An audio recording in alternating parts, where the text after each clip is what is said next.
dans les procurations. En effet, la visiteur Cédric Boué aura une demi-heure en retard. Stéphane Nacogé, vu Christophe Cartogé, Stéphane Envoie est dans les procurations Isabelle. Kevin Aubin dans les procurations Maria Stibat, Jean-Pierre Cody là, Jean-Claude Darac dans les procurations Cabar, Delphine Dova dans les procurations Christophe Carto.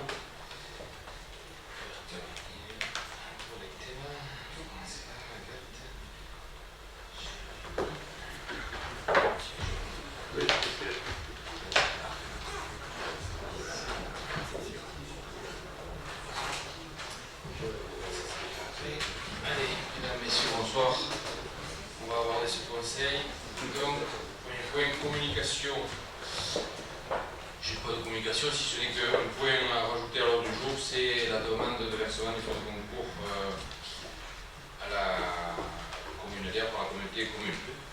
Ensuite au quai des barreaux. C'est les documents que je vous ai donnés. On le verra donc à l'avant-dernier point, avant les questions diverses. Voilà. Deuxième point, adoption et compte rendu du procès verbal de la séance du conseil municipal du 25 septembre. Y a-t-il des précisions? Non. Je peux le considérer adopté. Je vous remercie. Point numéro 3, Autopoms. Marie. Oui, donc bonsoir à tous. Comme on l'a l'habitude maintenant, depuis le début du mandat, nous avons décidé d'attribuer une allocation à la conduite automobile à toutes les personnes qui se présentent au permis de conduire pour la première fois. Donc une prime qui s'élève à 500 €. Cette prime est prélevée sur le qui a été voté au début sur le BP 2019 dans le chapitre subvention. Donc à ce jour, je vous propose d'accepter cette allocation pour les candidats suivants. Donc vous avez la liste des 5 candidats: Philippe Calmar, Julien Laurence, Isabelle Flores, Julien Michaud et Enzo Zapomer. Donc je vous précise qu'à ce jour, nous avons 55 personnes qui ont perçu cette allocation pour 2019. Pas d'objection? Je vous remercie. Donc le point suivant, c'est l'avenant numéro 2 à la convention d'adhésion de la commune au pôle retraite et protection sociale du centre de gestion des Landes. Donc il faut savoir que depuis le 1er janvier 2015, la commune avait signé une convention avec le centre de gestion des Landes, convention pour adhérer au pôle retraite et protection de tous les agents municipaux de notre collectivité pour une durée de 3 ans. L'an passé, en 2018, nous avons autorisé M. le maire à signer un premier avenant à cette convention. À ce jour, le centre de gestion des Landes est toujours en attente de re-signer une nouvelle convention avec la caisse de dépôt de consignation. Donc, effectivement, aujourd'hui, il nous demande de signer un second avenant pour cette adhésion, chose qui est faite dans toutes les collectivités. Donc, c'est pourquoi je vous demande d'autoriser M. le maire à signer cet avenant. Pas d'objection? Je vous remercie. Merci Marie. C'est la signature, point 5, c'est la signature d'une convention tripartite pour la gestion du lac du Brousseau. C'est une convention que l'on signe, alors non pas tous les ans, parce que la dernière qu'on a signée c'était en 2012. Donc c'est une convention tripartite avec le département, l'institution Adour et la commune, pour, donc, comme vous le voyez, pour la gestion du lac du Brousseau. On vous l'avez mis en annexe, il n'y a rien de particulier, c'est exactement la même convention qui a été signée en 2012. Pas d'opposition? Celui-là, c'est dans la liste. Je vous remercie. Point 6, convention d'aménagement à la rue de la Châtaigneraie. Vous pouvez dire 2 mots, je suis juste. Oui, c'est la signature de la convention d'aménagement de la rue de la Châtaigneraie avec la communauté de communes. Comme la part communale est inférieure à la part de la communauté de communes, c'est la communauté de communes qui va porter ce projet. Donc le chantier est en cours et devrait se terminer mi-décembre. Donc pas d'abstention, pas d'opposition. Je vous remercie. Merci. Donc, points 7 et 8, ce sont des rapports donc, qui vous ont été mis à disposition. Le point 7, c'est le rapport de la communauté commune qui nous avait été déjà présenté tout aussi rapidement à la communauté commune. Vous l'avez tous lu, c'est toute l'activité donc, qui est reprise dans ce document de la communauté des communes. Pas d'opposition sur ce dossier, c'est un rapport. Idem pour le point 8, mais je vais dire 2 mots de plus, sur GES, c'est un rapport aussi qui fait état des réseaux et des interventions donc, de tous les agents en fonction des accidents qu'il y a pu y avoir sur notre territoire de la part de GES. Donc c'est un dossier assez technique, donc rien d'important sur ce dossier. Je vais juste dire 3 points. En ce qui concerne GES, premier point, je ne sais pas si vous vous rappelez, mais il y a 3 ans maintenant, nous avions perdu un marché dû à un problème administratif. On n'avait pas une clé pour répondre au marché très exactement. Donc on avait perdu les marchés, et puis important symboliquement, puisque c'était tous les marchés qui concernaient la communauté commune, c'est-à-dire la communauté commune, la résidence senior, l'EHPAD, les écoles, bon voilà, c'est à peu près tout. Donc le marché a été relancé et donc GES a regagné ce marché, donc on a récupéré tous ces bâtiments. Donc là on l'avait perdu pour un côté plus administratif, et par contre aussi on a récupéré d'autres marchés sur le côté économique, là pour le coup, puisqu'on a récupéré le LEP Jeanne d'Arcet. Et on a récupéré aussi l'entreprise Potes qu'on avait perdue, qui était partie chez un privé. Et là, on peut saluer aussi notre partenariat que l'on a aujourd'hui avec 2 structures. Là, je parle de gaz, donc c'est avec Gaz de Bordeaux, Régas, avec qui on est partenaire pour le volet gazier. Pour le volet électricité, c'est Alterna. Et ces deux partenaires, je ne sais pas si vous avez suivi, sont assez visible même nationalement, puisqu'il y en a un, je crois que c'est Régas, il fait de la pub sur TF1 avant le 13h, petit plat en équilibre ou un truc comme ça, je ne sais pas trop. Et Alterna fait de la pub aussi pour en préambule d'une émission sur M6, donc des opérateurs de poids avec qui on peut en bénéficier pour pouvoir faire des offres attractives sur notre territoire. Ça, c'était le premier point. Sur GES, second point, nous avons eu un conseil d'administration il y a maintenant 1 mois, où nous avons fait donc un pré-bilan de résultats. Il s'avère que pour l'année 2018, les résultats de GES vont être encore bons, puisqu'on serait sur un résultat d'exercice, je dis bien on serait sur un résultat d'exercice de plus de 500, non pardon, je dis des bêtises, de 450 000 €. L'année dernière, on était à 500, mais l'année dernière, c'était sur un exercice de 15 mois. Là, on est sur un exercice du 1er janvier au 31 12. Donc, on avait prévu 460 et on serait à 450 000 €. Donc, non, pour 2018. Pour 2019, excusez-moi, oui. Pour 2019, à la fin de 2019. Oui, on les a adoptés. C'était de 505 000 € le résultat de GES, et sur 15 mois. Et là, on serait, après, c'est prévisionnel, sur 450 000 € sur donc 12 mois, ce qui fait à peu près le même résultat. Donc, un bon résultat pour GES. Ça, c'est le second point. Et le troisième point, qui est moins bien, non, c'est pas moins bien, ça fait partie de l'entreprise, c'est le directeur qui s'en va. On a l'habitude de former les directeurs dans cette boîte. Donc, puisqu'on avait M. Guendé qui était avec nous, alors qui était avec la régie de l'Aréole, puisqu'il faisait mi-temps, on va dire, qui est parti sur Niort. Et là, M.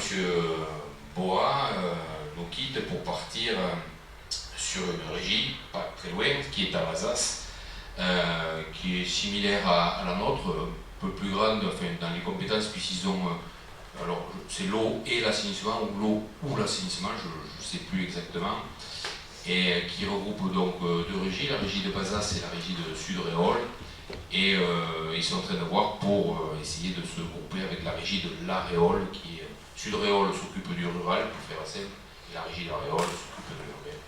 Donc voilà, il a été sollicité pour prendre ce poste, donc avec une ambition personnelle, professionnelle et un arrangement aussi plus personnel, familial.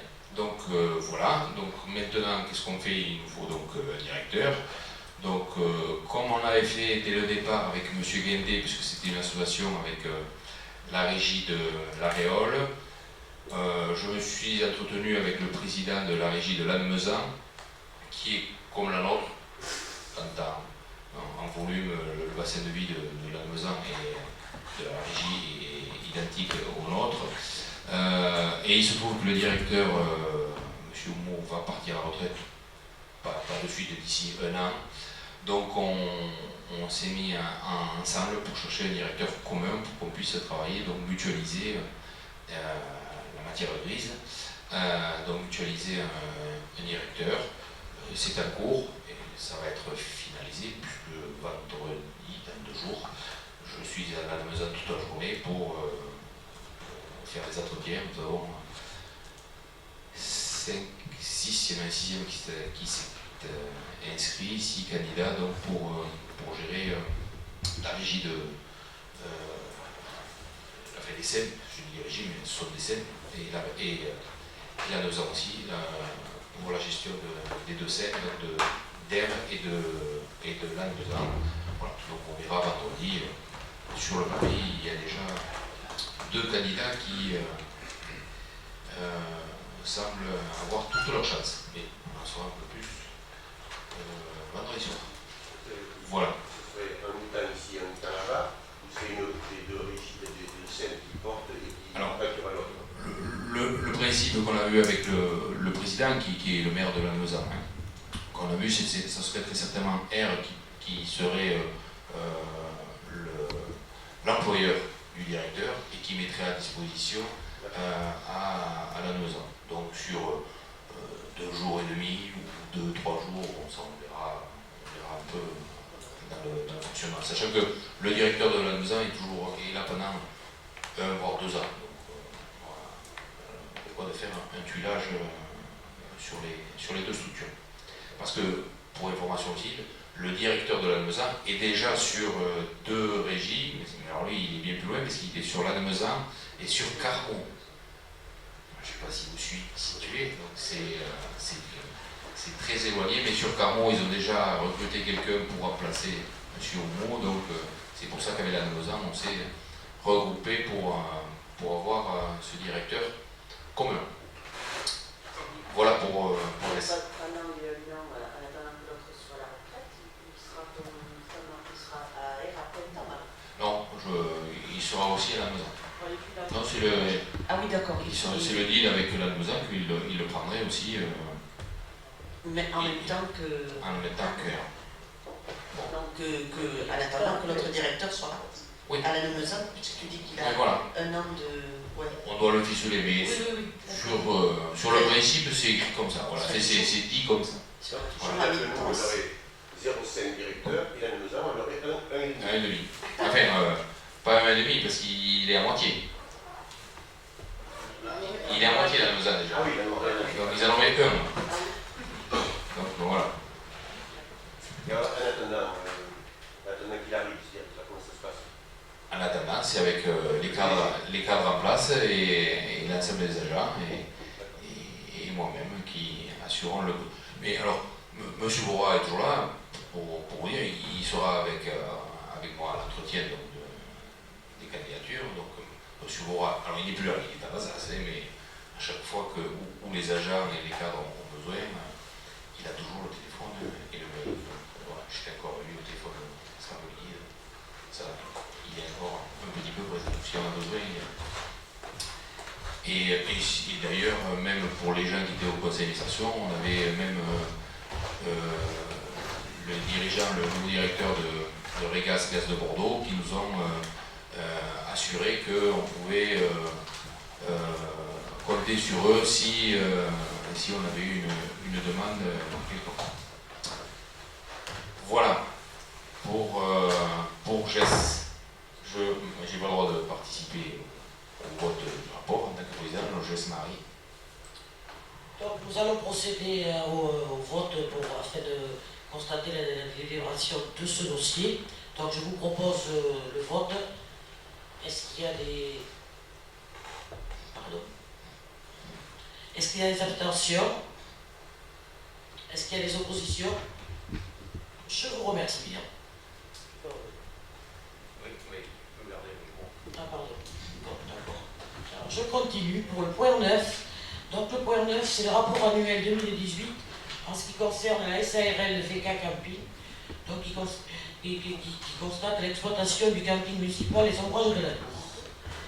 Donc il faut savoir donc, la nouvelle gérante, Madame Caron, a repris la DSP le 1er février 2018. Et donc il s'agit chaque année de faire le rapport, c'est une obligation en ce qui compte pour la commune. Donc je vous propose éventuellement de prendre le tableau, le second tableau, les comptes d'exploitation. Donc il faut savoir qu'elle a commencé son activité en mars 2018, mais réellement l'activité du camping, comme vous devez vous en souvenir, a commencé qu'après les inondations du mois de juillet. Donc ce qui était un exercice un peu compliqué. Mais donc vous avez les résultats sous les yeux. En ce qui concerne les charges de l'exercice 2018, le montant total est de 71 007 €. Le montant total des produits, 85 611 €. Donc ce qui nous donne un bénéfice de 14 612 € pour cet exercice.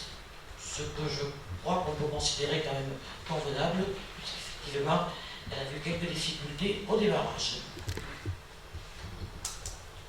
Donc je vous propose de donner votre avis sur cette délégation de services publics. Est-ce qu'il y a des oppositions? Oui. Juste une question. Oui. Est-ce que la saison 2019 s'annonce de bons auspices? Voilà, je crois qu'on a eu quelques échos de sa part. Effectivement, la saison 2019 est bonne, puisque du coup, je crois que si vous le savez, elle a quand même une personne qui l'accompagne actuellement dans ses activités, puisque la personne actuelle a actuellement été jusque-là directeur de la cité verte d'Agenmont, voilà, qui est venu la rejoindre pour ses activités. Et je crois qu'on a eu quand même pas mal de retours, puisqu'elle a quand même fait des activités durant l'été 2019, et je crois que voilà, elle est très contente de l'avoir. Je pense qu'il n'y a pas de souci de ce côté-là. Voilà. Juste, Marie, Oui. juste souligner quand même qu'ils ne se sont pas pris le salaire. Oui. Donc, c'est une activité qui doit être viable à partir du moment où ils se sont pris un salaire. Donc, juste le souligner. Je peux l'entendre, mais je vais justement vous donner quand même une constatation, puisqu'on avait parlé hier soir par rapport au bilan prévisionnel. Madame Caron, quand elle a pris l'activité, était demandeuse d'emploi et indemnisée par le Pôle emploi. Donc elle s'était engagée à ne pas prendre de salaire jusqu'au bout. Demandez. Oui, je te donne la réponse. Mais moi, je dis que l'activité sera vraiment viable, donc il y aura un salaire qui sera dégagé. C'est juste le souligner. C'est ce que j'ai dit, les activités sont là, maintenant on verra les comptes de 2019. Voilà. D'autant qu'ils sont donc deux maintenant, donc éventuellement, tu le sais. Oui, mais j'ai envie de penser quand même si la seconde personne est arrivée pour l'activité. C'est prévu. Voilà. Je pense qu'il faut le voir comme ça aussi. Après, voilà, il faudra voir les comptes de 2019. Voilà. Et je le demandais hier soir en commission des finances.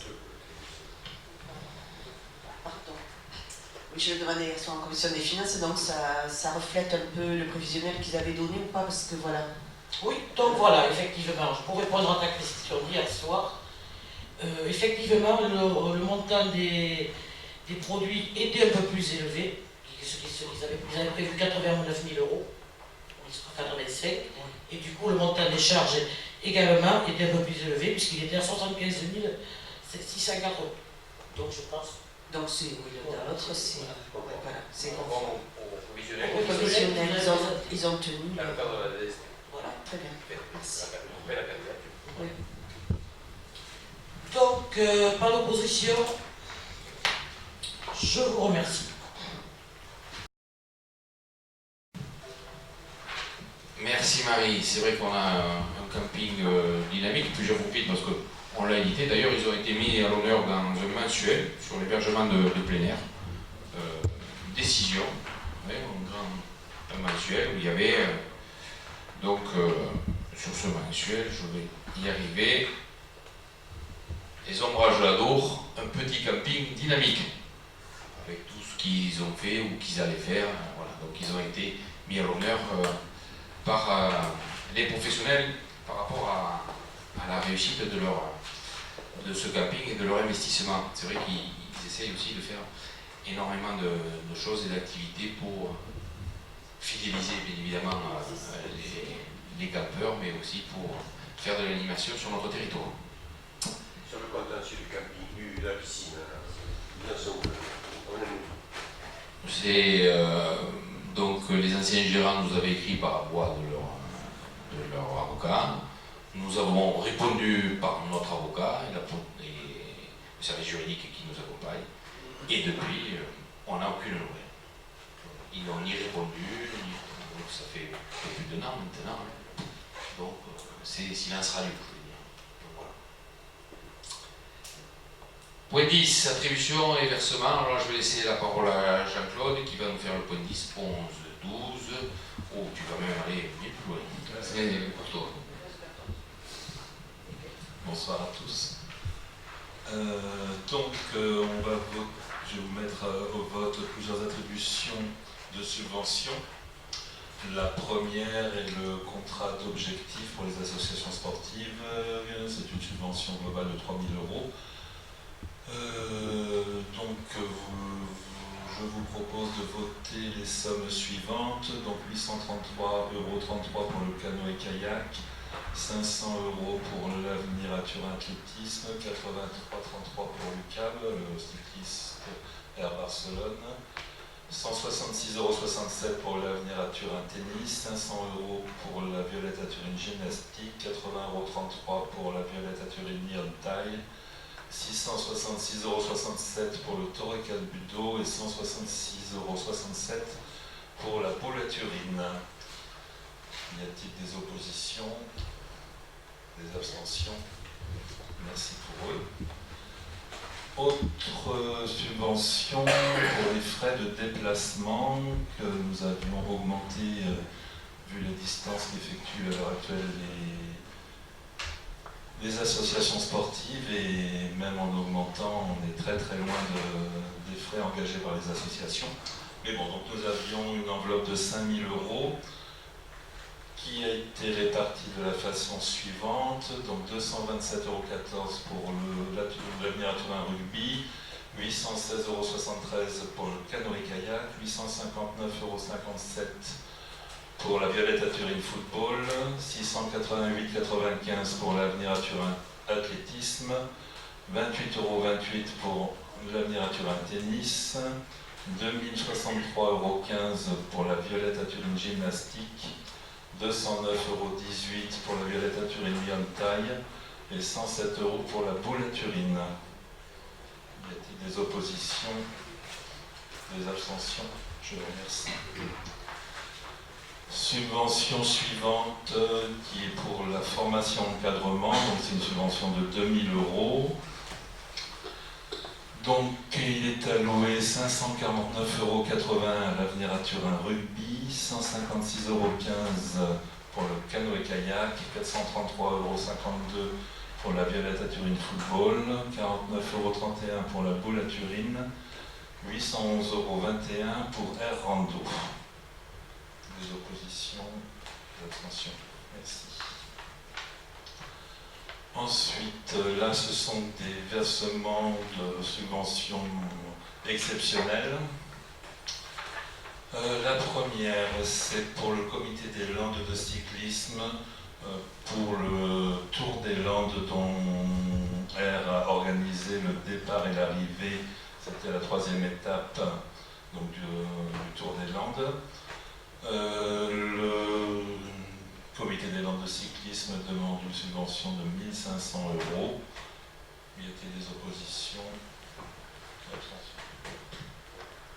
Juste une précision, c'est que quand on s'était mis d'accord avec le président du comité départemental, le budget, puisque je vous rappelle que toutes les subventions aux associations sont intégrées à notre budget, le budget était voté et on n'avait pas intégrer cette somme-là, des 1 500 € qui faisait partie donc en tant que ville départ et ville arrivée, c'était la participation au sein du département. C'est pour ça qu'on la présente que maintenant, mais c'était acté avec le comité d'organisation depuis le début.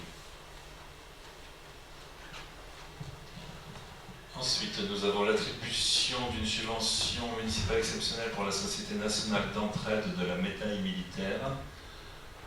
Donc, c'est une association qui passait à travers lors des votes des subventions pour les différentes associations que l'on fait au mois d'avril, je dirais. Un budget, voilà. Ils n'étaient pas passés au travers. Ils nous avaient Ils n'étaient pas passés au travers, c'est qu'ils ne nous avaient pas fait la demande. Et c'est le président qui est venu me voir, mais je ne comprends pas pourquoi les autres associations patriotiques, elles ont droit. Il m'avait expliqué, c'est pas pour la somme, c'est pour le principe. Ah, et je dis, oui, mais vous n'avez pas fait la demande. Donc, oui, donc ils ont fait la demande peu après. Donc voilà, donc c'est pour ça qu'on rattrape, mais c'est au même montant que des autres associations patriotiques. Il ne l'avait jamais demandé. Il l'avait jamais demandé, c'était M. Grégoire qui ne demandait pas, je ne peux pas le juger, qui ne demandait pas de subvention et le président n'a pas réquité, on va dire comme ça, envers les autres associations patriotiques. Il souhaitait savoir si on pouvait avoir la même somme. Donc on rectifie, on met au même titre que les autres associations les 100 € de subvention de fonctionnement.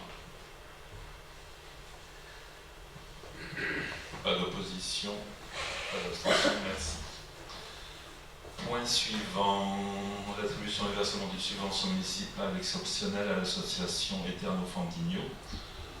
Donc là, cette association a été créée pour collecter des fonds pour ériger le monument qui a été inauguré il y a peu à la mémoire du torero Ivan Fantigno qui est décédé dans les arènes d'Air le 17 juin 2017. Donc il s'agit d'une subvention de 2 500 €. Y a-t-il des oppositions? De l'abstention? Merci. C'est tout bon. Juste pour continuer sur ce dossier-là, effectivement, ils avaient fait une souscription et pour finaliser donc, cet investissement, le montant à payer pour la statue, nous avons sollicité pour les aider donc, à finaliser cet investissement et on aurait souhaité, ça a été pris, je l'en avais fait part au représentant, le dossier était monté un peu à l'envers, c'est-à-dire qu'on demande d'abord à la commune et après on réalise. Là, ils avaient déjà réalisé, donc ils nous ont demandé. Et c'est pour ça qu'on vous propose cette somme de 2 500 € qui correspond à 10%, c'est ça, 10% du montant de l'investissement. Et il leur reste quelques centaines d'euros à récupérer, et je crois qu'ils vont y arriver, pour boucler ce projet qui est, comme vous le savez tous, finalisé, puisque nous avons inauguré le 29 septembre dernier la statue d'Ivan Fantigno. Voilà. Point 16. Alors, avis sur la dérogation du repos dominical. Vous savez que ça revient tous les ans à la même époque. Je vous rappelle la réglementation. Il y a 3 catégories de commerces pour lesquels sont attribuées des dérogations. La partie alimentaire, la partie automobile et le troisième secteur, c'est service à la personne. Je crois que c'est comme ça qu'on l'appelle. Donc vous avez tout. Donc là, en l'occurrence, là, aux chaussures, aux vêtements, mais vous avez le bricolage, voilà. Tout le reste est dans cette catégorie. Et donc nous devons voter par catégorie. Alors, le règlement, moins de 5 demandes, c'est juste le maire qui valide et qui signe, c'est bien ça? Jusqu'à 5. Jusqu'à 5 compris, voilà. Et au-delà de 5, il faut qu'on prenne une décision. Si on décide au-delà de 5, elle doit partir à la communauté commune, et c'est la communauté commune qui décidera si elle accepte ou pas ces c'est 6, 7, je crois qu'il y en a 8, 9, 12 pour les halles, et 8 oui pour l'alimentaire. Et ça reviendra à la commune, enfin à la commune, au maire, puisque je devrais signer ce que la communauté commune aura décidé. Voilà, on va faire simple quand on va faire compliqué. Alors, premier secteur, les garages, pas de souci, 4. Donc ça passe, c'est accepté. On va prendre le secteur alimentaire. Secteur alimentaire, alors Lidl a juste demandé les 3 derniers week-ends de décembre, et Leclerc a demandé donc le 26 janvier, qui correspond au solde, le 21 juin qui correspond au solde, et alors là pour le coup, tout décembre, mais en comprenant le 22, vous avez du 22 novembre, donc il y en a 1, 2, 3, 4, 5, 6. Donc les 6 derniers week-ends de l'année. Plus donc le 26 janvier et le 21 juin. C'est le Leclerc et Action est à sec. Donc, mais de toute façon, c'est Leclerc qui en demande le plus. Donc, parce que aussi le principe, si on accorde, donc là en l'occurrence, ces 8 dates, c'est valable pour tout le monde. C'est-à-dire toutes les enseignes alimentaires pourront ouvrir les 26 janvier, 21 juin et tout le mois, le dernier mois. C'est valable pour tout le monde, c'est pas valable que pour l'enseigne qui la demande. C'est tout le secteur d'activité. Donc avant de passer à la halle, donc au secteur 2, je voulais dire le secteur alimentaire. Donc je vais... bon, je ne vais pas refaire le débat, je ne vous cache pas que moi j'étais pour la liberté de... Alors on a eu une précision par contre, on se devait, et on a fait, de demander l'avis aux différents syndicats. Alors, la CFDT a refusé et la CFTC a accepté. C'est l'inverse. Ou l'inverse. Bon, l'inverse, excusez-moi. Et alors il y en a un qui est pour et l'autre qui est contre. C'est écrit, ouais, excusez-moi. Et les autres n'ont pas répondu. La CGT, FO, Sud, enfin, tous, ils n'ont pas répondu. Donc, je ne sais pas comment il faut l'interpréter, mais voilà, donc on n'a pas d'avis. Donc voilà pour toutes les précisions. Et donc, sauf si vous voulez débattre ou vous exprimer, il n'y a aucun souci. Et après, on passera au vote, qui est pour, en l'occurrence, les 8 dates, qui est contre, ou voilà. Donc, si vous voulez intervenir, dire quelque chose. Je vais intervenir. Comme chaque année, on a le même débat. Surtout au niveau alimentaire, ils sont, quoi qu'il arrive, Leclerc ouvert le dimanche matin. Donc, évidemment, nous pensons que c'est un peu abusif de demander 8 dates pour l'année. Les 4 ou 5 dernières dates de l'année pour la période de Noël, d'accord, mais donc je pense qu'ils pourraient s'aligner à Action ou à Lidl et garder que 5 dates maximum, quoi. Voilà, donc nous, voilà, notre position votera contre. Oui. Je suis de cette année aussi uniquement pour l'alimentaire parce qu'effectivement, ils ont déjà tous les dimanches matins ouverts. Parce que c'est largement suffisant et que 5 dates seraient systémiques. Je voterai contre, mais uniquement pour l'alimentaire. Oui, mais on passera à la vote. Juste une chose, vous savez, je sais pas, Action est considérée comme alimentaire ou pas? Oui, Il y a de l'alimentaire. il y a de l'alimentaire. Il y a tout alimentaire. Dans le même secteur. Bon, de toute façon, ça ne change rien parce que Ils eux, en ils demandent ne le 7. sont pas Ils ne sont pas concernés. concernés, tout à fait. Par rapport à la loi que tu voulais éviter sur le fait que ça concernait l'ensemble du secteur. Quelle est ta position, toi? Ah non, mais j'ai dit que j'étais pour les 8. On a le même débat chaque année. Oui, oui, Et on dit tous la même chose chaque année. Je ne peux pas changer. Bon, je vais soumettre. C'est bon, je vais soumettre au vote. Alors, qui est pour, donc, sur le secteur alimentaire, donc c'est l'enseigne Leclerc qui en demande le plus, qui est pour l'ouverture des 8 dates à l'enseigne Leclerc.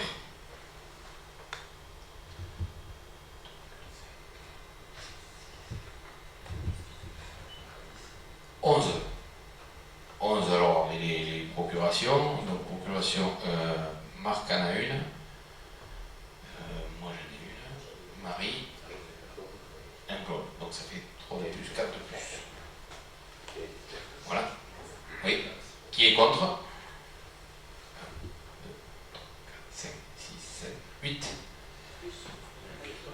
Plus Christophe, qui en a une, 9. Donc, ça fait combien au total là? 15 à 9. 15 à 9. Donc c'est accepté, donc ça doit partir à la communauté commune. Ça doit partir à la communauté commune. Moi, j'en ai une, moi, je Et tant que ça s'arrête. Paradoxal. Oui. Donc maintenant, même chose côté secteur, alors je dis 2, mais je ne sais pas si c'est le 2, secteur de, comment j'ai dit, service à la personne, voilà, merci. Donc là c'est la halle, et la halle aux chaussures et la halle aux vêtements, mode et accessoires, qui pour le coup demande donc les 12 dates auxquelles ils ont droit, maximum, hein, c'est pas droit plus. Donc pareil, je vais soumettre... Mais avec une précision, c'est que là, l'ensemble des syndicats sont contre. Non. Si. Ouais, on a reçu, nous, je ne sais pas si c'est par l'intermédiaire de la commune ou si c'est par l'intermédiaire de la halle, je ne sais pas répondre. Mais pour la halle, il y a l'unanimité. Non, on n'a rien reçu. Nous, on a l'unanimité contre. Vous ne l'avez pas reçu? Non. Alors. Tous les syndicats. Tous les syndicats. Bon, je soumets au vote. Alors, qui est pour ces 12 jours demandés? Alors, 12 jours, c'est 1, 2, 3, 4, 5, 6, Est-ce qu'il les ouvre les 13. 13 c'est la question qu'on se plus pose. 1, 2, 3, 4, 5. Donc qui est contre? 6 contre. La différence. Est-ce qu'il les ouvre les 12? Parce que moi, l'an dernier, il y a 2 ans, je ne me souviens plus, les dates qu'ils avaient mises en janvier, c'était fermé. Bon, donc, ça... Ils prennent le maximum, comme ça il faut après dans l'année. Ils s'adaptent. Voilà, ils prennent les devants, je pense, et après ils s'adaptent tout simplement. Enfin, ce sont les jours demandés, c'est pas. C'est pas. Je sais pas. Je peux pas. C'est pas d'obligation. Ah non, non. Non, mais par exemple, ils ont demandé le 12 et le 19. S'ils n'ouvrent pas le 12 parce qu'ils n'ont pas envie, ils ne peuvent pas ouvrir le 26 pour remplacer. Mais je pense qu'ils préfèrent prendre le devant pour voilà, avoir le maximum de dates, et après, en fonction de... On va leur demander un bilan. Bon. Oui, je voudrais juste rajouter un mot là-dessus. On a voté. C'est les nouvelles demandes des fonctions commerciales qui se font jour maintenant, notamment pour l'alimentaire.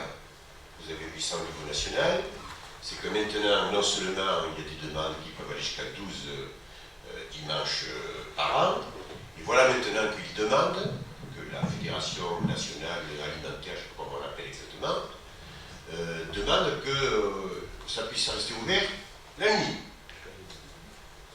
Voilà. Et donc, dans un premier temps, le gouvernement avait émis un avis favorable et se proposait, dans le cadre de la loi des finances, de déposer un amendement, sauf que ça conteste dur, parce qu'évidemment, il voulait imposer des conditions salariales, enfin un tarif salarial d'un certain niveau que je ne connais pas. Voilà, mais voilà où on en arrive, quoi. C'est-à-dire que toujours plus, si encore les salariés trouvaient leur compte, on pourrait dire, tiens, tout, pourquoi pas. Mais là, maintenant, de dire on va ouvrir, je crois que jusqu'à minuit ou 1 heure, c'est une dérive, quoi. C'est une dérive libérale. Je ne vais pas utiliser autre mot, oui, c'est une dérive libérale.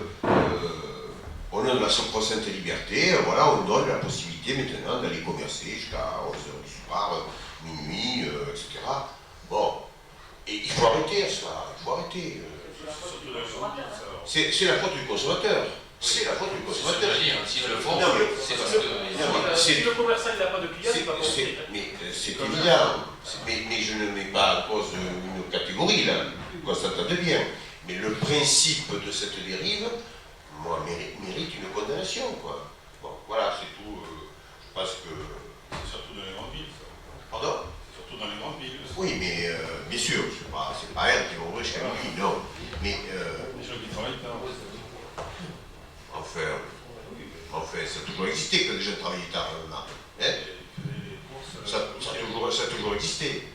Non, il faut de temps en temps adopter des positions de principe pour réguler le libéralisme abusif, monsieur Bavard. Voilà, c'est tout. Le socialisme, c'est Non, c'est pas le dirigisme socialisme. Non, n'allez pas. Il y a aussi Vous avez des modèles, on n'est pas Morales, on n'est pas Molivy. Hein. Il y a une autre dérive aussi qu'il faut... C'est ridicule ça. C'est ridicule comme argument. Non. Il faut réguler. Et demain, le consommateur, à la limite, il va dire mais moi j'entame le travail, je commence à 4h ou à 5h du matin, donc je voudrais que le magasin soit ouvert. Bon, donc voilà. Ils commandent sur Internet, les gars. Pardon? Ils commandent sur Internet. Pas pour l'alimentaire. Oui, sur le e-commerce. Enfin, les drives. Oui. Mais non, il faut stopper ça. Oui, et dans le commerce, Heureusement qu'on a des différences. Et moi, je suis heureux qu'il y ait des différences. Il y a des personnes qui disent qu'on a plus de différence. Pardon? Il y a des personnes qui ont plus de différence. Non. Je ne m'adresse pas, j'affirme des positions. Voilà. aujourd'hui, dans le commerce aussi, on voit une nouvelle dérive, c'est les fameuses caissières virtuelles, puisqu'en fait, on nous enlève la caissière. Donc, autant le travail de nuit, on le voit dans les grandes villes, autant ici à R, il y a un poste où en fait vous passez et vous payez, il n'y a pas de caissière.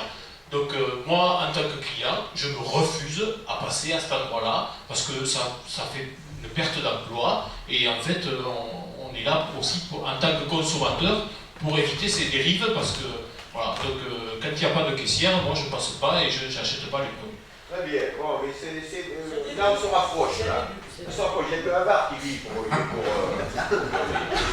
le libéralisme sauvage, sans retenue, etc. Bon. Donc il y a bien des différences, c'est très bien. Ça participe au débat démocratique. Bien, donc voilà pour le point 16. Point 17, ouverture de poste. Oui, point 17, Marie.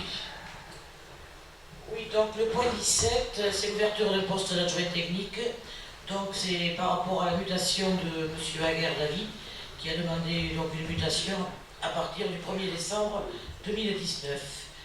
Donc je vous propose l'ouverture d'un poste de titulaire à temps complet d'agent technique avec un effet au 1er janvier 2020. C'est un poste au niveau des espaces verts. Donc pour info, nous avons procédé à un recrutement. C'est un jeune naturel qui a été recruté, Jérémy Keva, qui actuellement est en poste sur la collectivité de Riscle.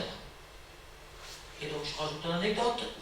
Voilà, donc il faut savoir que Jérémy Keva a débuté à la commune de Riscle. Il a remplacé David Aguerre, le jour où il est parti à R. Et maintenant, nous avons Jérémy Keva qui revient remplacer David Aguerre.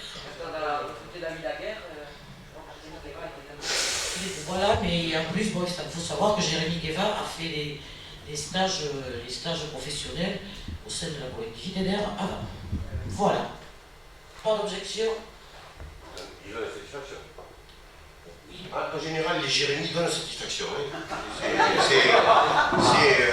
C'est quelque chose qui... Ils sont un peu fougueux, il faut les arriver un peu, mais... Non, ils sont bien. Ils sont bien.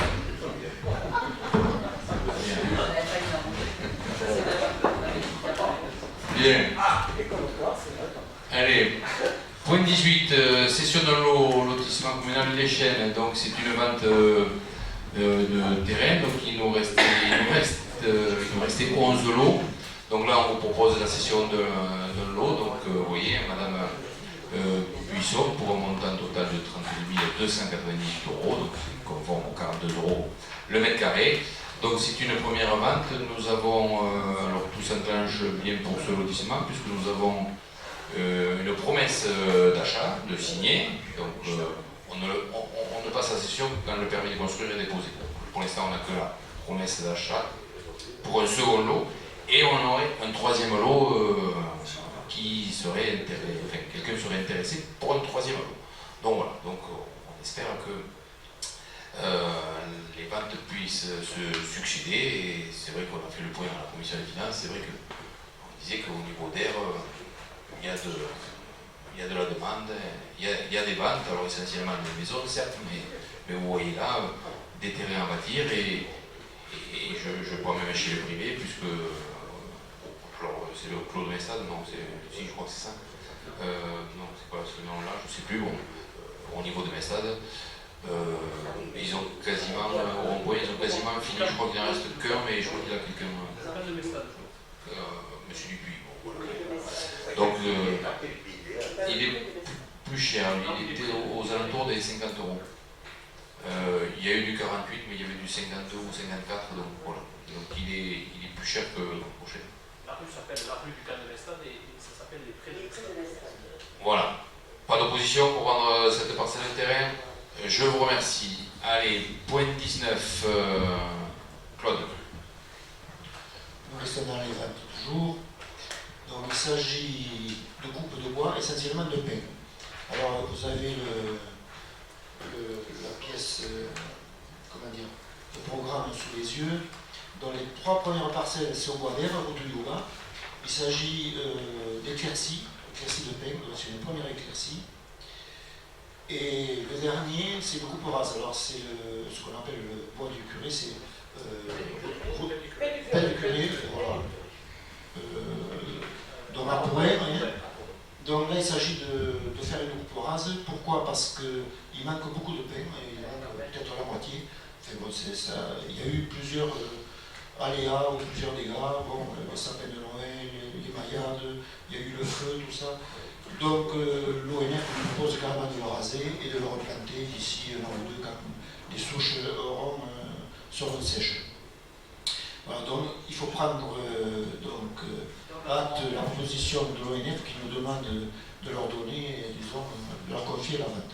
Le montant, on ne le connaît pas encore parce qu'ils n'ont pas encore marqué les paiements. Il faut qu'ils passent pour les marquer pour le cubage. Et après quoi, il faudra certainement reprendre avec notre délibération pour là, carrément attribuer à l'acheteur qui aurait été retenu par eux. Voilà. Est-ce que, s'il y a des questions, des oppositions, abstentions, je vous remercie pour la vente de ces biens. Merci Claude. Les points 20, donc c'est le 20, c'est celui que je rajoutais en début de séance, donc c'est le raménagement des quais des Grands. On vous a fait passer la feuille qui récapitule l'ensemble des travaux effectués, et surtout des montants. Donc vous le voyez, il y a la différence entre la commune et la communauté des communes. Pour le VRD, donc tout ce qui est bande de roulement, c'est la communauté commune, et tous les trottoirs, c'est pour la commune. Donc voilà, vous avez la différence, 85 000 pour la commune et 190 000 ou 191 pour la Comcom. Et tout ce que les études, donc c'est à 50%, la maîtrise d'œuvre donc est partagée entre les deux structures. Pareil pour le SPS, il n'y a que le plan topo, et pareil pour le plan topo. Donc ce qui fait une somme totale, le fonds de concours, donc la communauté des communes va verser à la commune d'un montant de 164 443,05. Voilà pour ce dossier. Alors je vais juste, puisque là maintenant il est clôturé, donc vous faire le point, parce que là il n'y a que les travaux essentiellement de VRD d'études, mais pour l'ensemble du raménagement des quais des Gravereaux, le montant total, donc y compris la passerelle avec le belvédère, s'élève à un montant TTC de 760 772 €. Nous avons un FCTVA de 117 469, 117 469. Donc, si je rajoute le FCTVA, je vous rappelle, c'est le remboursement de la TVA pour ce chantier. Si je rajoute les 164 000 donc, que la communauté commune va nous reverser, ce qui fait un delta pour la commune. Donc le quai des Grands fini aura coûté à la collectivité à peu près 478 000 €. Voilà, pour faire un bilan chiffré de... Tu fais 760 et quelques. Moins 117, moins 164. Ça fait combien au total? 478, quelque chose près. Donc voilà, le coût total de l'investissement des quais des Grands pour la collectivité.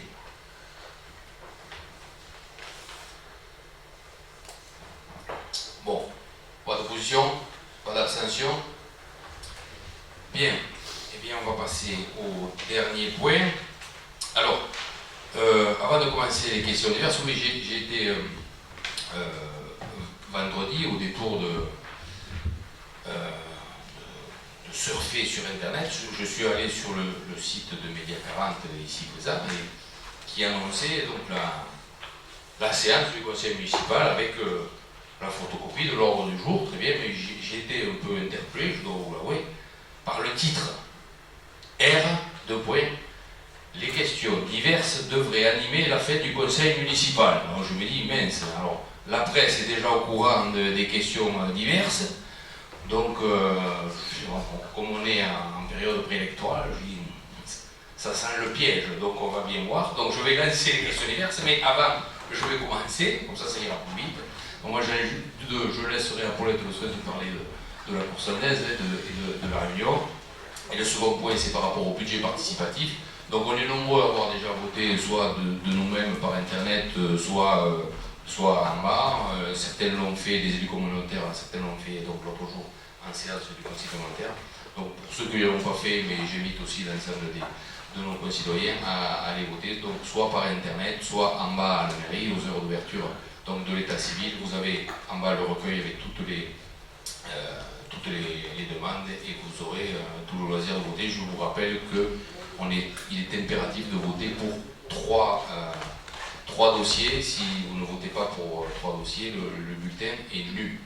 Voilà. Et bien maintenant, allons-y pour les questions diverses. Je vous laisse la parole. Bon.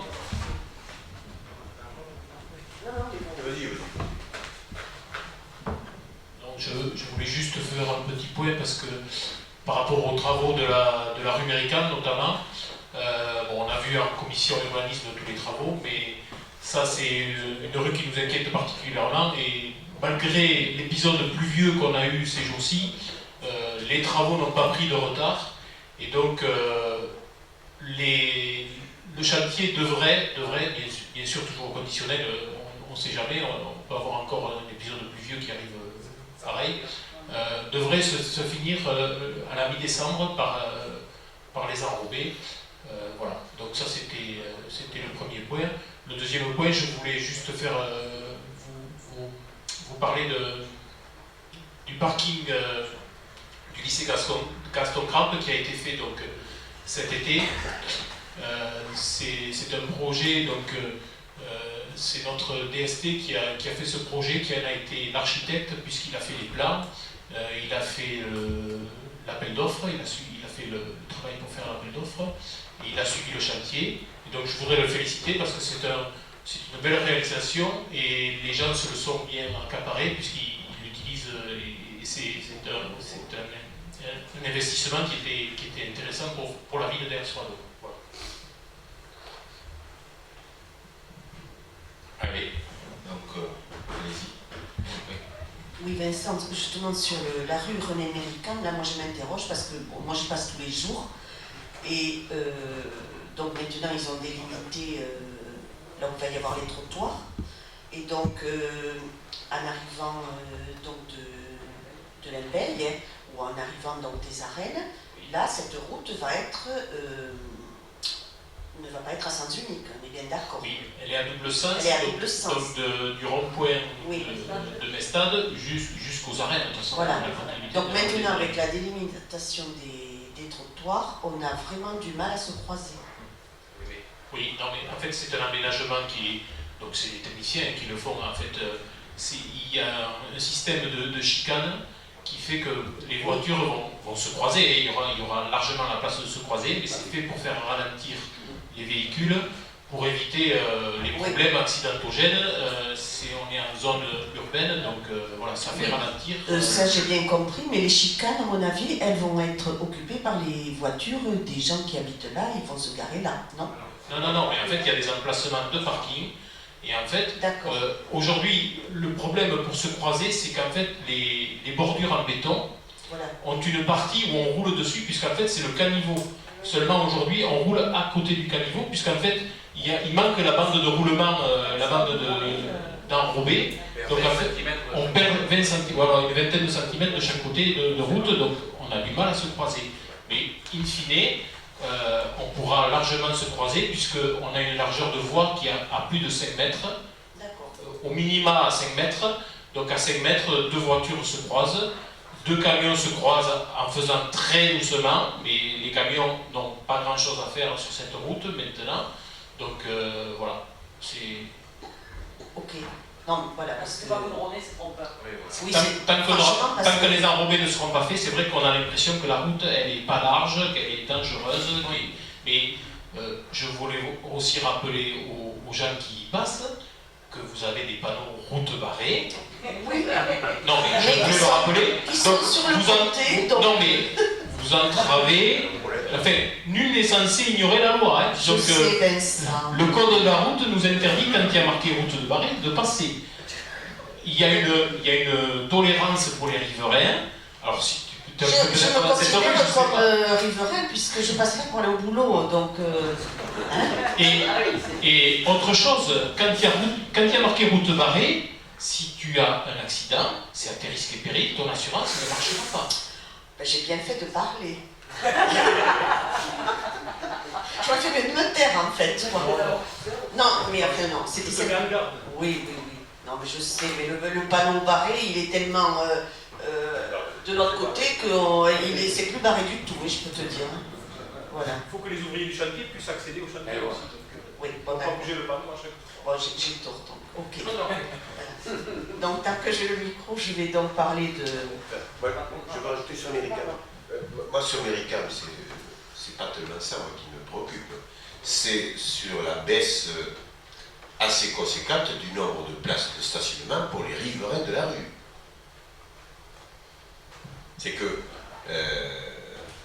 les gens étaient habitués jusqu'alors à se garer devant chez eux et dans des conditions qu'on ne va pas qualifier, enfin on s'est, je pense, compris. Demain, il y en a beaucoup qui vont devoir rentrer leur voiture dans leur parcelle privée s'ils veulent que leur voiture... donc c'est pas mal. Mais non, c'est pas mal, mais ça va faire discussion. Ouais. Oui, alors bon, je l'ai dit tout à l'heure, c'est un aménagement qui a été fait principalement pour limiter la vitesse et donc réduire la dangerosité de cette rue où les véhicules roulaient relativement vite. Aujourd'hui, c'est sûr, on perd quelques places de parking.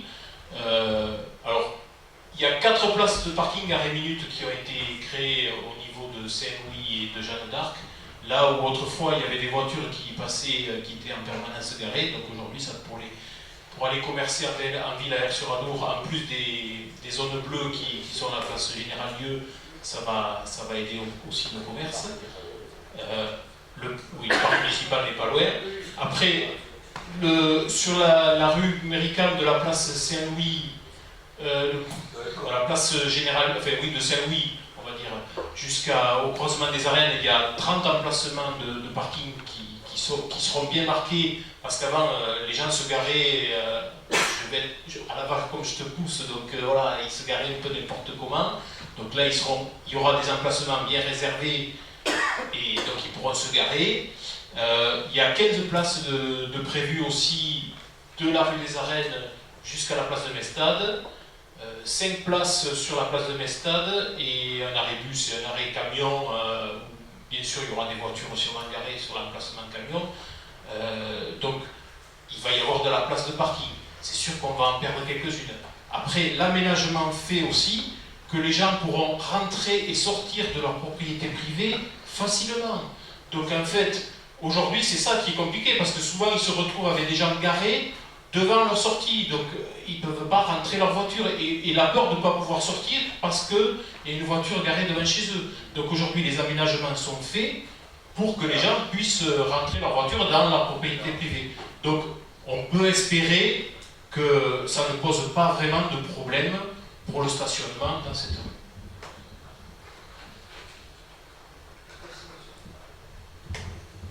Alors, juste sur ce sujet-là, et comme sur celui des Graveaux, parce que là j'y vis pas, mais j'en ai entendu parler, et moi pour ce qui concerne la rue Pasteur qui croise la rue Paul Lutine, sur lequel des stationnements qui n'étaient pas marqués autrefois, puisque la route était à double sens et qu'elle est maintenant sens unique, ont été marqués relativement récemment.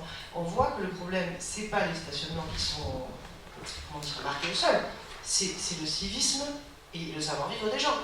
C'est-à-dire que ces emplacements, s'ils considèrent que c'est pas suffisant, mais en fait, ils se mettent devant votre porte, quasiment sur votre fenêtre, si c'est possible.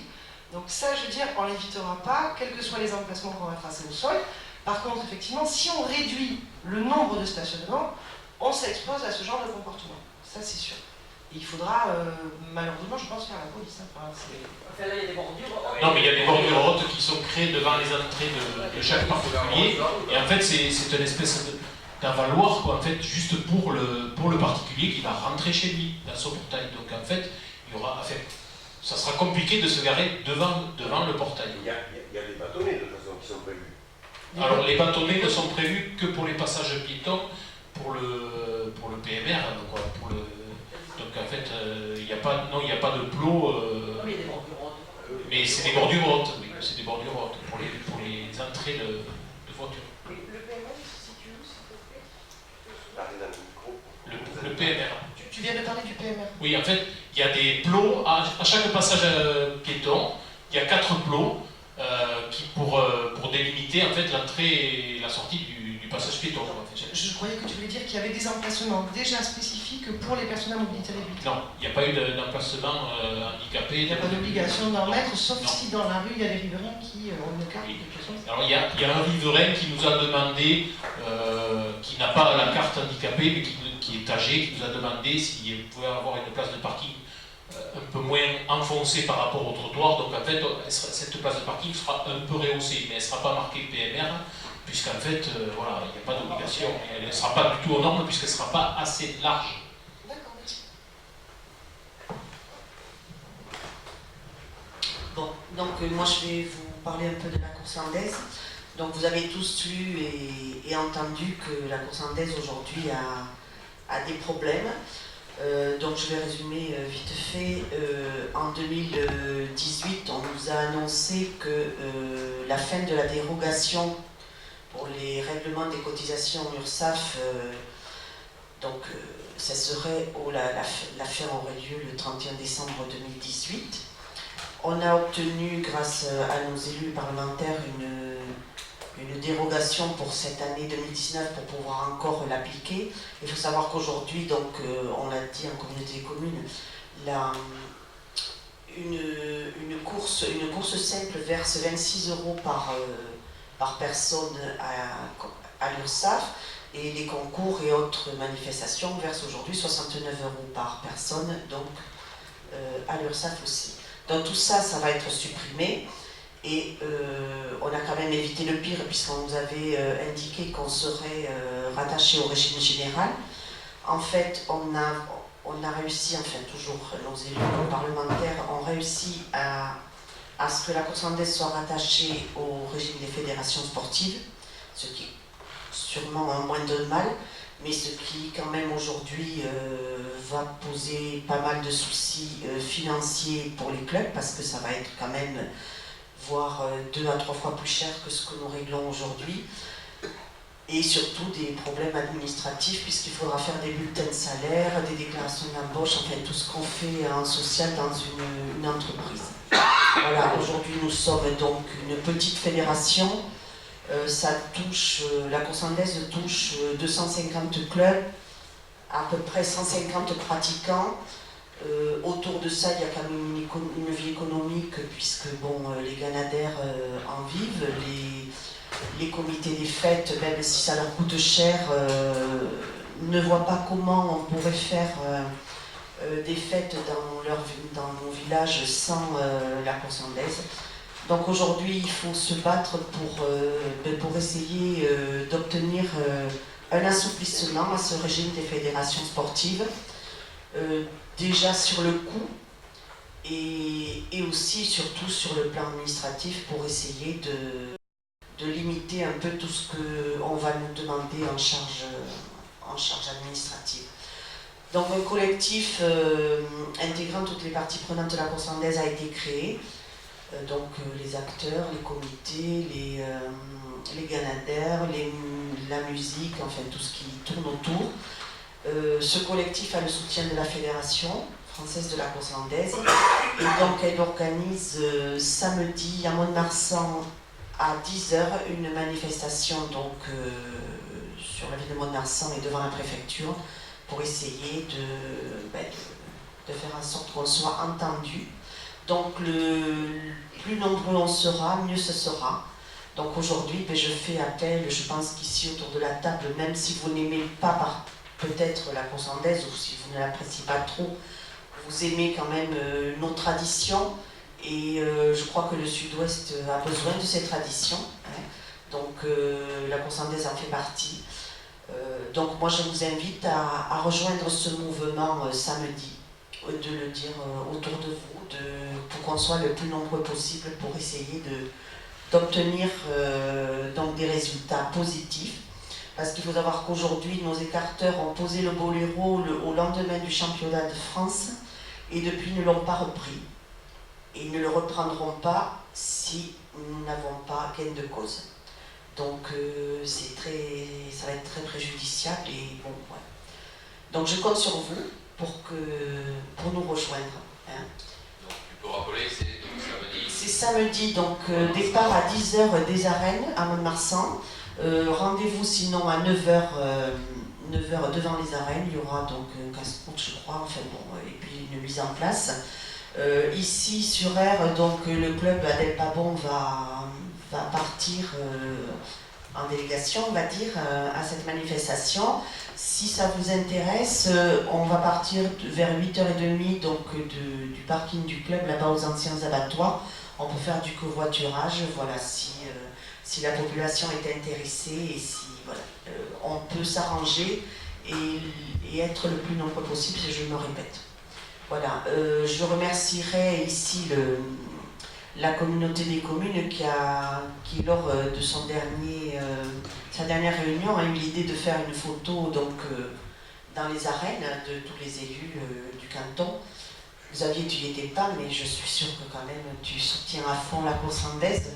Hein, voilà. Enfin, on m'a interrogé sur ce point, donc le maire d'Aire n'y était pas. Est-ce que, voilà, non, je lui dis non, je crois que quand même il soutient aussi. Je suis arrivé en retard au conseil communautaire parce que nous avions une réunion ici à la mairie, mais bien évidemment, je soutiens la course andaise, je crois l'avoir prouvé. Et je rejoins tout ce que tu as dit par rapport à nos traditions, notre culture. C'est pas que la course andaise, même si vous n'aimez pas, vous n'attachez pas d'importance à cette culture, je crois que c'est important parce que c'est la course andaise, hier c'était la tauromachie, c'est la chasse, c'est le foie gras, donc c'est le vin, donc c'est notre quotidien qui est touché, donc je pense que c'est important qu'on soit tous solidaires de chacune de nos traditions.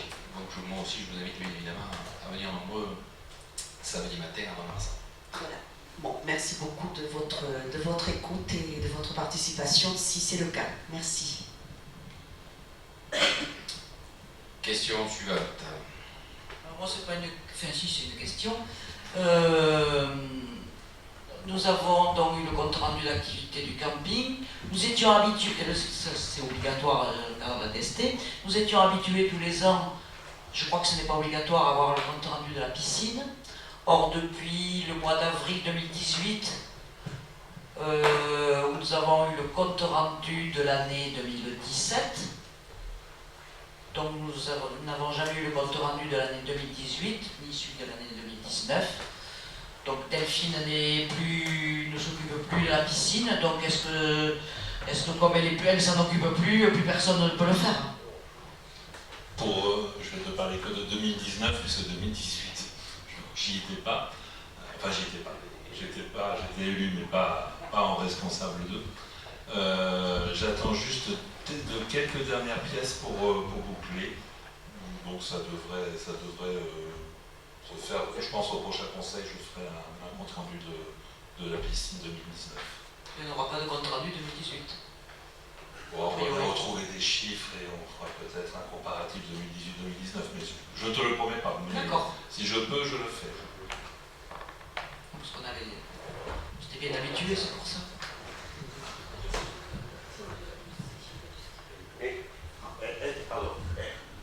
elle a été destituée d'adjoint fin octobre 2018. Donc, l'activité de la piscine de l'été 2018 devrait être élaborée par l'ancien adjoint. On sait, les absents ont toujours tort, mais bon, on va pas confirmer l'adage, mais donc on va regarder tout ça et si on peut avoir tous les éléments, on le fera. C'est pas logique. Bien sûr. Donc voilà. Jérémy, je crois que tu...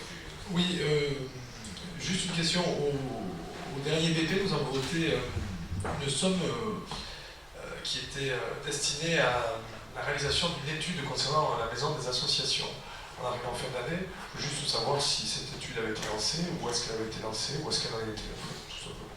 Alors, justement, on en a parlé à Antono, et elle n'était pas au BP. Ah. Et non. Et je vais vous l'avouer, je suis tout aussi surpris que vous. On en a parlé au DOB. On en a parlé, on était tous d'accord pour faire en sorte qu'on étudie plusieurs localisations, donc on avait parlé des abattoirs, et vous aviez demandé qu'on inscrive aussi, mais dans le PP, j'étais persuadé, je me suis demandé où c'est qu'on en est, parce qu'on regarde les dossiers, on les fait avancer, on dit ce dossier-là, on regardera plutôt sur la fin, et on ne l'a pas inscrit au BP. C'était pas volontaire de... Ah non, voilà, il était au DOB et il n'est pas passé, donc ni moi ni vous en êtes aperçus, donc voilà, donc on va essayer de rectifier le tour avec l'ADM, on va... C'est une accuse à jouer. Oui, c'est ça, bien sûr. On est tous responsables là, parce que là quand même, vous vous êtes découverts comme nous. Donc, Nous, on ne vote pas le budget. Ah, vous ne votez pas, d'accord. Vous avez essayé, Mais, donc vous votez sans regarder, c'est ça? Donc vous votez contre sans regarder. On explique pourquoi. D'accord. Donc, il y aura Enfin, un DEM, donc on essaie de la... on va regarder, si on peut l'y caser, on l'y case, parce que je crois que c'est important. Ça permettra, mais il n'y était pas au but. Donc voilà. Oui, mais ça veut dire qu'elle n'aura pas eu le temps d'avoir lieu, de toute façon, c'est pas bien. Quel intérêt? Non mais, est-ce que vous l'avez mandaté quelqu'un? Est-ce qu'elle a été mise en Je pense qu'elle n'est pas au budget, tu ne peux pas le faire. Donc c'est pas la peine de le mettre au DM, à l'ADN, si on ne peut pas le faire. Si tu as eu un cabinet d'études qui peut répondre, pourquoi Sur quelques mois, parce que l'ADN va avoir le 11 décembre. Il ne faut pas faire l'étude avant l'ADM. Mais non. Mais tu fais l'ADM le 11 décembre et tu vas mandater quelqu'un qui va intervenir du 11 décembre au 30 décembre. Au 30. Et qui finit quelque chose. Ça reste à réaliser, c'est ça? Ça fait 5 ans qu'on est, 6 ans bientôt qu'on est au conseil municipal. Christophe, il va savoir comment ça fonctionne quand même. Oui, non, mais quel intérêt de budgétiser quelque chose alors que l'année est terminée? On ne l'a pas budgétisé. Justement, quel intérêt de budgétiser maintenant alors que l'année est terminée? Je pense que je retourne vers Jérémy, je pose ta question, c'était parce que c'était aussi intéressant de savoir quel est le meilleur lieu, je vais le dire comme ça. La conclusion, c'est ça, de l'étude. Oui, je voulais savoir où était l'étude, tout ça. Donc voilà, on est... Budgétiser quelque chose en fin d'année, autant le mettre au budget prochain. Ça dépend si elle reste... Ouais, je crois que ça peut être intéressant pour Pour après, juste si je me permets, la communauté des communes a fait une étude dans le même sens pour l'école de musique. C'est pas pour faire, c'est pas pour maintenant, mais c'est pas pour l'exercice actuel. C'est pour les prochaines. Nous, on a réuni au budget. Non, je parle du principe. Voilà. Oui. À ce titre, monsieur le maire, on vous rappelle que nous avions souhaité qu'en commission des sports, il y ait une discussion pour savoir qu'est-ce qu'on mettait dans le cahier des charges de cette étude. Parce que vous aviez dit que c'était une étude qui ne porterait que sur les abattoirs, c'était comme ça que vous l'aviez présenté au départ. On vous avait demandé que l'on puisse y adjoindre une analyse du coût de la maison d'association actuelle rue du Mas, et à laquelle également on avait demandé de regarder si le local acheté, enfin remis par une donation de la Vieille Turine pouvait être... bon. Donc, est-ce que le ministre des Sports de la commune envisage de soumettre cette réflexion à la prochaine commission des sports? Et c'est important parce que selon le contenu de l'étude, le prix peut changer, quoi. Mais on s'était mis d'accord sur ce principe-là. Donc il n'y aura pas de problème. Si ça devait se faire avant la fin de l'année, quand je dis la fin de l'année, avant la fin du mandat, et donc de l'année par rapport au DM, on réunira la commission sport et on fera en sorte de se mettre d'accord, d'échanger sur le contenu de l'étude. Mais aujourd'hui, on ne peut pas le faire parce que elle n'a pas été mise au budget. Voilà.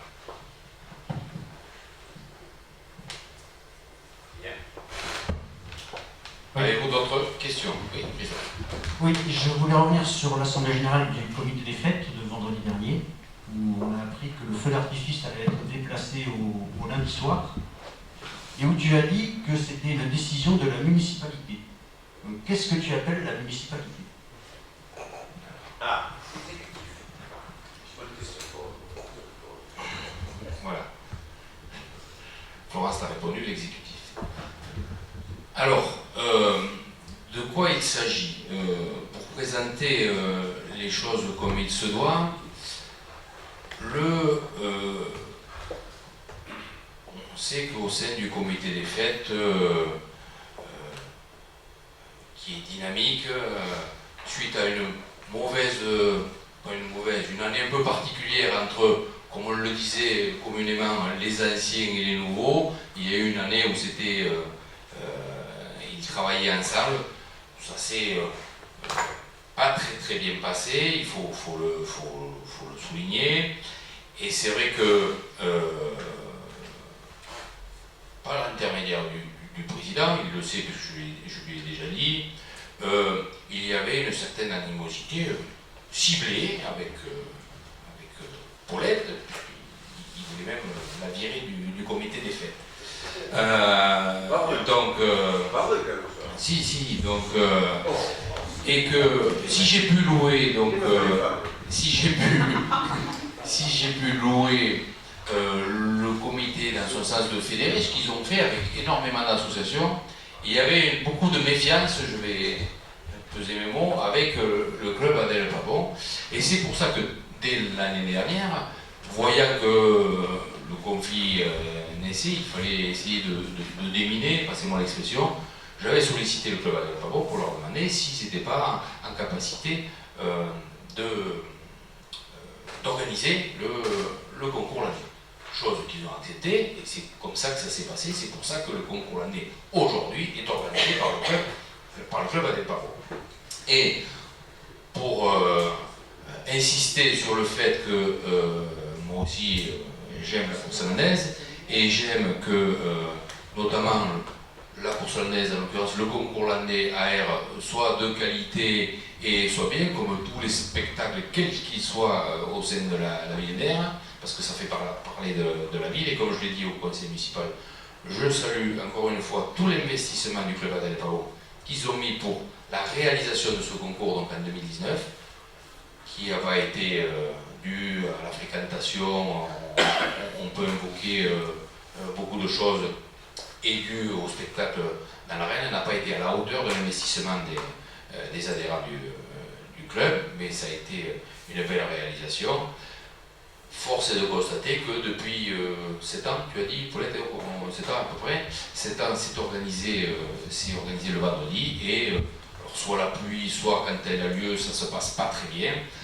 Donc j'ai proposé au club d'El Pavón, après les fêtes, je crois que c'était assez rapidement après les fêtes, si mes souvenirs sont bons, j'ai proposé au club d'El Pavón, il faut trouver une solution pour que ce concours, cette course andaise, perdure et soit attractive.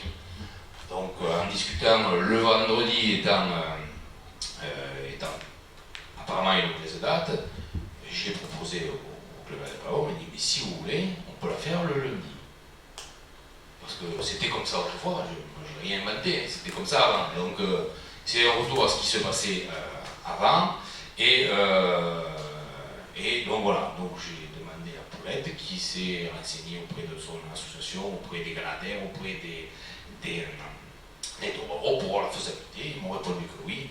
Et donc je dis, mais, vu que, je répète, les relations étaient, les personnes, essentiellement du président, étaient un peu compliquées, il a fallu, et c'est pour ça que je l'ai dit que j'assumais, il a fallu prendre une décision. Et pourquoi donc de faire le concours landais le lundi soir? Mais pourquoi le feu d'artifice? Parce que le feu d'artifice, c'est la fête de la fête. C'est pas un moitié-fête, c'est la fête de la fête. Et je ne voulais pas qu'on croie que le concours landais, quelque forme que ce soit, il soit en marge des fêtes des rations d'eau. Le concours landais, il fait partie intégrante du programme des fêtes d'air, et de notre vie. Donc il était logique aussi de déplacer le feu d'artifice au lundi pour que le concours landais, ou la course andaise, peu importe la forme, fasse partie du comité de fête. Et voilà, j'avais bien senti que le président était hostile à ça. Et moi je ne voulais pas mettre les gens, comme le club d'El Pavón, en marge. Donc voilà, alors, comme on avait pris, ou j'avais pris la décision, c'était nous de la réduction des fêtes, hein, on était passé au dimanche, du mardi au dimanche, et puis voilà, puis après on avait rajouté un jour, voilà pourquoi, dans quel état d'esprit j'ai pris cette décision effectivement pour que on vit dans une ville et que tout le monde y retrouve ses petits.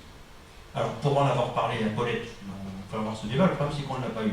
Pour en avoir parlé à Paulette, effectivement, déplacer le concours landais paraît être une bonne idée parce que ça permettra aux gens de s'approcher des arènes plus facilement s'il n'y a pas de sécurité. Si on remet de la sécurité pour le feu d'artifice, ça ne servira pas forcément à grand chose. Mais c'est pas la question. Ma question, elle n'était pas là. Ma question, c'est, tu te sers de la municipalité, tu te caches derrière la municipalité. Je rappellerai juste que la municipalité, c'est toutes les personnes qui sont là. C'est pas toi. C'est pas toi tout seul.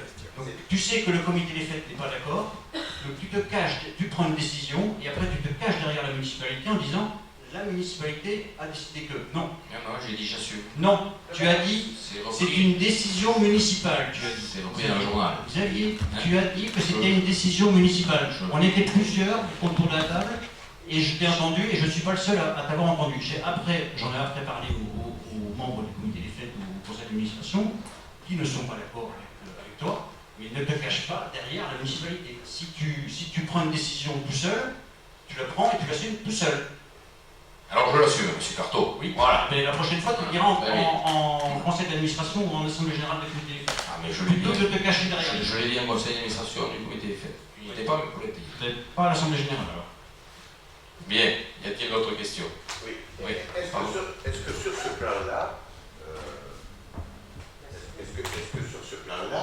tu as des garanties comme quoi les modalités techniques de la sécurité seront levées le dimanche soir pour permettre justement, à ce que le lundi ne soit pas contraint aux mêmes mesures de sécurité. Parce que je finis mon analyse. Si le lundi soir, les clauses de sécurité sont les mêmes que le jeudi soir, le vendredi soir, le samedi soir, le dimanche soir,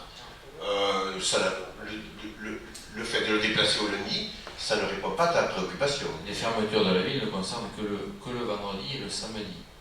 Il y a le problème du dimanche en fonction ce sont les antitourés, comme il y a la corrida. Voilà.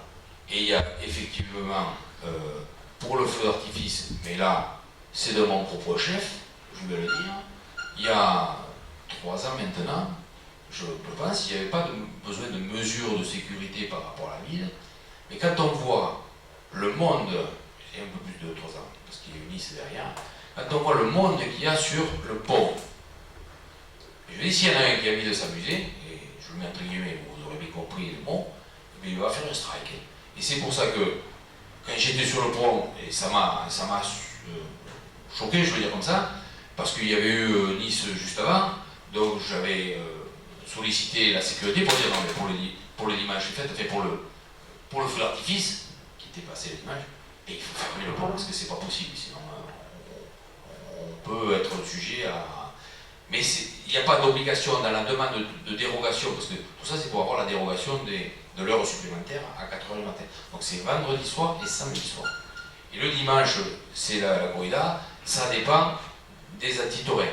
Mais par contre, ce qu'on prévoira pour le feu d'artifice qui aura lieu le lundi, c'est la ferme. Ça, on se débrouillera à fermer le pont, juste le pont, 1 heure avant, 1 heure après. Pour que les gens puissent être sur le pont en toute tranquillité. Donc, on fera en sorte, bien évidemment, qu'il n'y ait pas les mesures. S'ils sont déplacés pour avoir les mêmes soucis, on fait les mêmes problèmes, il n'y a pas d'intérêt. Oui, parce que la désaffection des arènes, c'est quand même aussi beaucoup dû au fait que les gens ne peuvent plus s'approcher.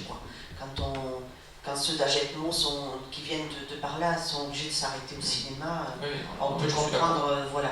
Comme c'est une population quand même pas très jeune, on va dire, qui se rend aux arènes.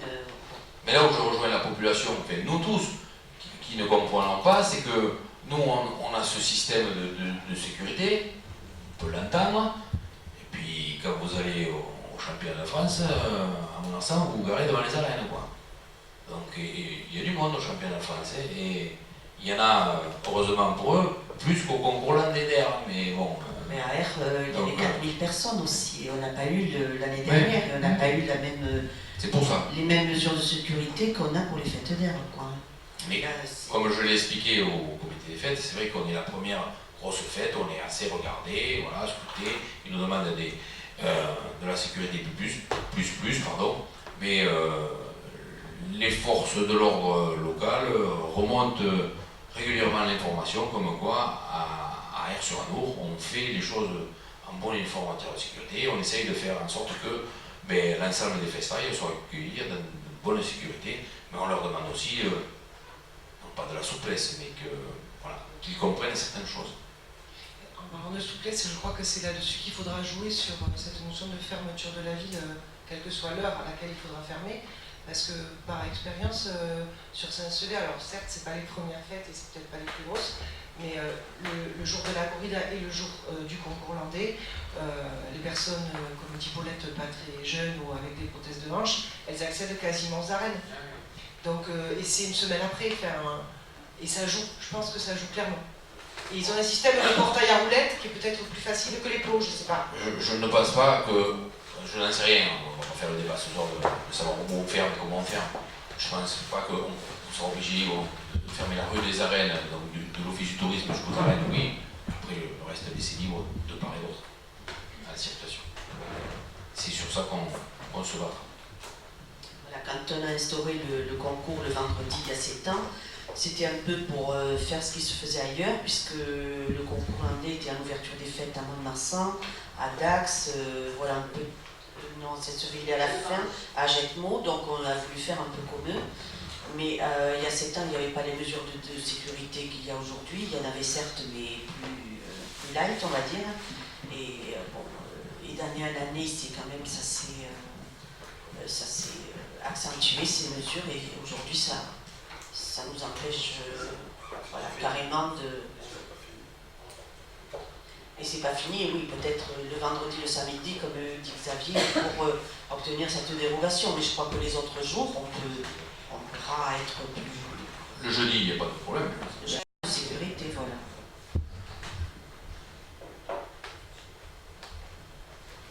Alors une question que j'avais posée en commission il y a peu de temps, sur ce que j'assimile à lui dire, puisque je n'ai pas de choses directement, Monsieur Cuny, l'exploitant du cinéma, dit ou dirait à qui veut l'entendre que le cinéma aurait un acquéreur ou plusieurs acquéreurs. Est-ce que, parce que Monsieur Souque m'a dit qu'on n'avait pas encore d'éléments, mais que tu en aurais peut-être davantage ce soir, donc est-ce que tu aurais des éléments là-dessus? Je vais vous répéter ce que j'ai déjà dit. Donc, effectivement, il y a deux acquéreurs. Alors, deux acquéreurs potentiels qui sont deux jeunes. C'est vrai qui s'occupe de ce dossier. Deux jeunes qui sont prêts à racheter. Ils se sont mis d'accord. Si j'ai bien compris, c'est vrai que ces jeunes attendent les fonds de la part des banquiers. Je trouve que ça traîne, mais bon, ça ce n'est qu'un avis personnel. Et il y a quelqu'un d'autre, il y a un autre prestataire, enfin un autre repreneur potentiel qui est là aussi. Donc M. Cuny a aujourd'hui le choix. Et j'ai eu un des prétendants la semaine dernière qui m'a dit que M. Cuny lui aurait dit que ça devrait se décanter très rapidement. Alors, je ne peux pas en dire plus, mais il semblerait, et on est quasiment sûr aujourd'hui, qu'il y aura quelqu'un. Voilà, avant la fin de l'année. C'est vrai que. Voilà. Mais c'est vrai, c'est privé, donc c'est pas.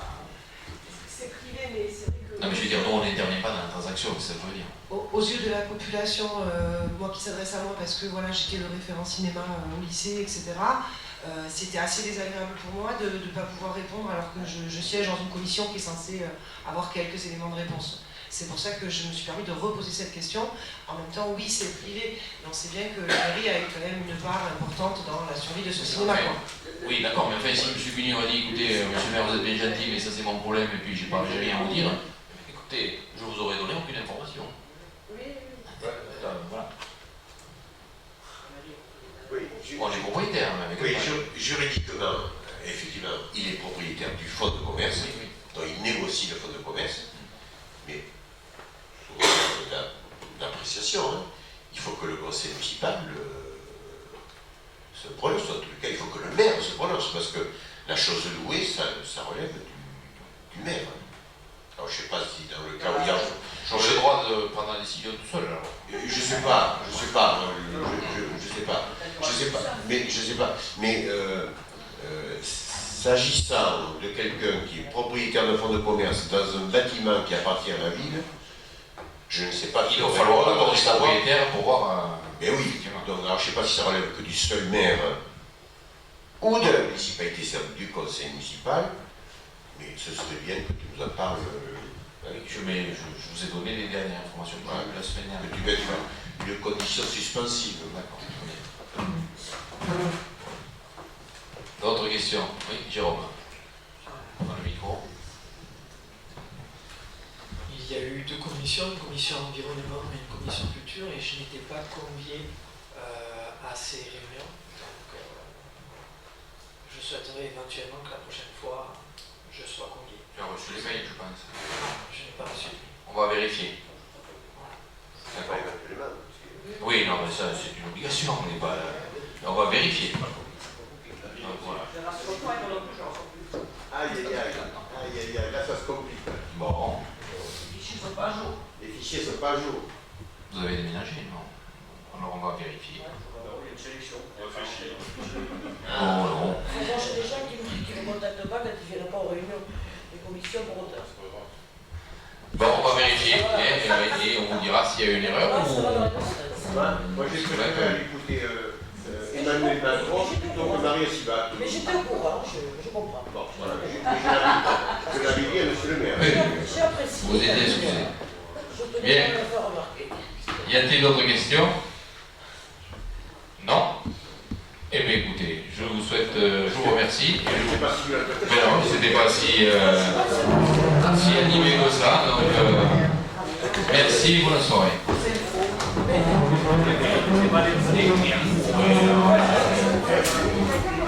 C'est pas les